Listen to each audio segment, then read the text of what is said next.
Hi everyone, I'm Paige, and in this video I'm going to be showing you how I made this blouse. It's Butterick 6518 and I did view D with a few little changes. So I added an elasticized waist and then a couple other things such as taking off the ruffle on the shoulder, although I did sew it on and I explain why I took it off at the end of the video.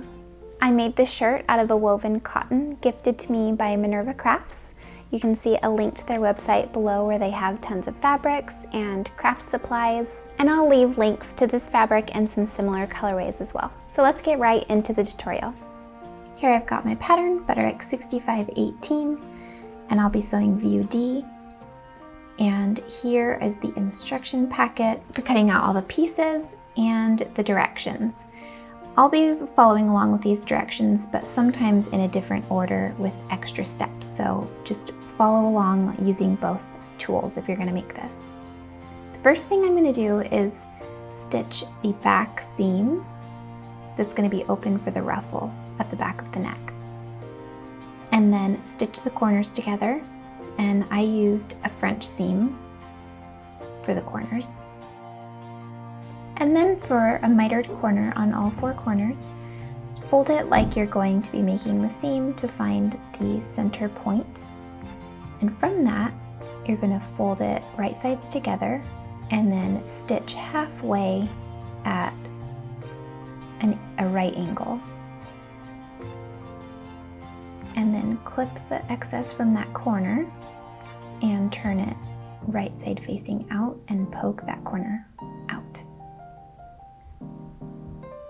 And with it laying flat, you'll see that that open side that you didn't stitch is to be tucked in for the hem, and then press it and stitch.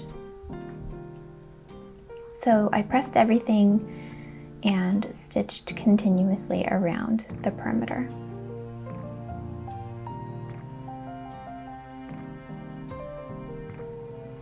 Then you're going to attach the yoke together, front and back, and then baste 2 stitches around the inside of the ruffle. On the corners, I'm pulling out some of that thread and I'm just working up from each corner to gather. And then you can pin each section one at a time. So here you can see the front, I've gathered and pinned, and then I'm going to begin over the shoulder. And this is what it looks like when everything has been gathered around, and you can baste them all together. On the corners, it just requires a pivot to create a sharp corner. And then I'm going to get the lining of the yoke and match up all of the seams. And sew the inside of the neckline and clip.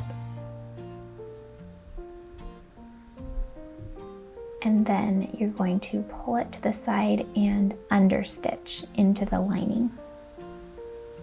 Just like that. And on the corner, you're going to understitch as far as you can, but you're not going to be able to all the way into the corner. And then just pull the threads to the inside and tie them off. This is the front of the shirt, which is gathered in the center. So I just sewed 2 basting lines and gathered that, and you're going to match up all of the points of the front and pin them. Evenly disperse the gathers and just pin everything down into place and stitch.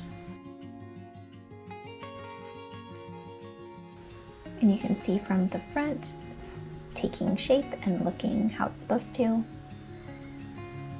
And for this lining piece of the yoke, you're going to be hand stitching it into place. So you just look for that stitching line and then pin the lining into place, and then you can stitch it together. And that makes the front done. Then for the back of the shirt, you're going to mark the matching points with a pin And I finished this edge already, and then I'm going to stitch from that pin down and press the seam open. And then I stitched around that opening. Right here, I'm just matching up the opening and pinning it together, and then pinning along that ruffle and top of the yoke. Just as we did in the front, we're going to stitch them together. Now that they're stitched, you can press it with the seam allowance going upward and then laying the yoke lining over that, and you're going to stitch it down the same way you did in the front. So you can see that center back, it opens up. Then stitch the side seams and finish them. And then we're going to put in the sleeves. So here I've sewn 2 basting lines so that I can ease in the sleeve. And that gives it a nice shape. You can see that it adds a little bit of that shoulder bump. It's not actually ruffled at all, but that's how you set in a sleeve. So you can match up the seams, pin everything into place, and easing all of that in at the top of the sleeve and stitch it in. Then I finished the inside. You can see the difference between one that's been serged and one that hasn't. Now the top of the sleeves are set into place, and we're going to add the bottom ruffle. So this is the bottom piece of the sleeve.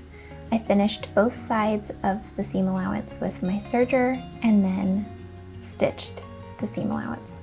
So you can see that it flares out, and I gather the top portion, the narrower portion. And I might want to change the length of this, so I'm not going to do the hem. I'll just match up the seams of the sleeves and attach the ruffle. So I'll just pin everything into place. There's a little cut mark right here, and you can match them up and then evenly distribute them and stitch. It's easier if you take off the attachment on your sewing machine so you can go around a narrower point. I do the same thing with my serger just to finish that edge. And I ended up wanting to take off some of the length on that sleeve after I tried it on. So that's how much I took off, and then I just matched it on the other side before I sewed it on. Then for that center back opening, I'm going to put a button and a loop. And after trying this on, I wanted to gather the middle. So I just marked where I wanted the gather and put a pin, and I ironed it, making sure everything was nice and even. And I started stitching in the back and left an opening. So here you can see it's stitched and folded and pressed. And the opening in the back is where I'm going to put the elastic. But first, I want to stitch down the flap of the fold. So I stitched directly on top of that fold to create a casing on the inside. And then I'm going to put my elastic in through that casing and pull it all the way through. Then safety pin. Always safety pin and try it on just to make sure it's the right tightness that you want. And then when you're satisfied, you can stitch them together, pull it to the inside, and stitch the opening closed by hand. And then just disperse all the gathers by stretching it out and sewing the bottom hem.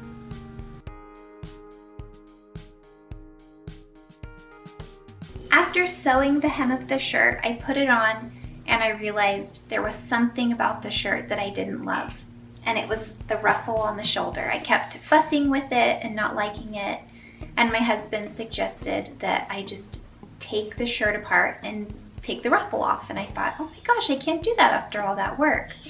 But really all it was just taking off the shoulder and then just, unattaching it from this yoke and undoing this seam right on the side that connects this ruffle.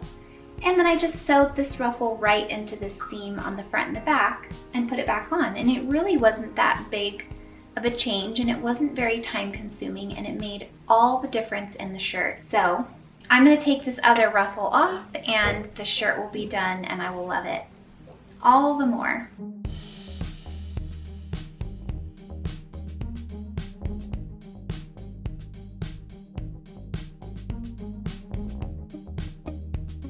Alright, so the top is finished. Let me know what you think in the comment section down below. Give this video a thumbs up if you liked it. You can subscribe and click the bell alert to be notified anytime that I post a video.